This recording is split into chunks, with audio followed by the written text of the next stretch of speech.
রাজধানীর ধানমন্ডি ৩২ নম্বর সড়কে শেখ মুজিবুর রহমানের ভাঙা বাড়িটিতে সকাল থেকে ছিল উৎসুক মানুষের ভিড়। তাদের অনেকেই ভাঙা বাড়ির ভেতরে ও আশেপাশে ঘুরে দেখছেন, কেউ সেলফি তুলছেন। অনেকে আবার বাড়িটির ভাঙা কনক্রিটের স্ল্যাব থেকে করাত দিয়ে রড কেটে নিচ্ছেন।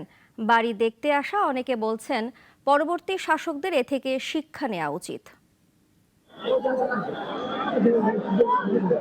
ভারতে আশ্রয় নেওয়া ক্ষমতাচ্যুত আওয়ামী লীগের সাবেক প্রধানমন্ত্রী শেখ হাসিনার বক্তৃতা প্রচারের ঘোষণাকে কেন্দ্র করে বিক্ষুব্ধ ছাত্র জনতা গেল বুধবার রাতে ধানমন্ডি শেখ মুজিবুর রহমানের বাড়ি ঘিরে ব্যাপক বিক্ষোভ করেন।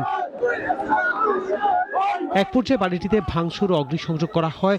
ওই রাতেই ক্রেন এক্সকাভেটর এনে বাড়ি ভাঙচুর করা হয়। যুক্ত করা হয়েছিল একটি বুলডোজার। সেই ভাঙা বাড়িটি দেখতে উৎসুক জনতার আগ্রহ কমেনি। তাদের অনেকেই ভাঙা বাড়ির ভেতরে ও আশেপাশে ঘুরে দেখছেন, কেউ তুলছেন সেলফি। সময় বাড়ার সঙ্গে সঙ্গে সেখানে বেড়েছে মানুষের ভিড়।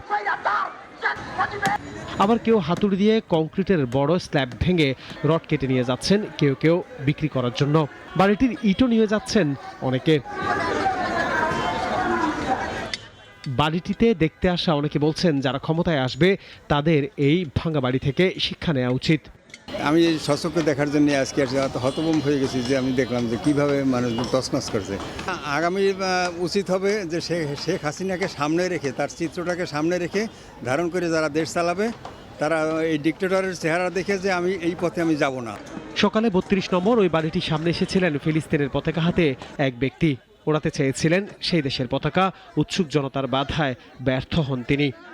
আমরা অন্য কোনো দেশ স্বাধীন করি নাই, আমরা স্বাধীন করছি আমাদের বাংলাদেশ, এবং উড়াইতে গেলে বাংলাদেশের পতাকা উঠুক, এবং প্যালেস্টাইন তো এটা দেশ না, কেন এই পতাকা উড়াবে?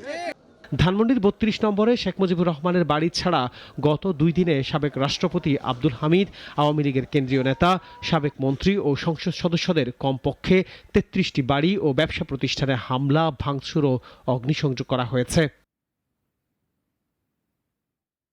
আনোয়ার হোসেন, নাগরিক, ঢাকা।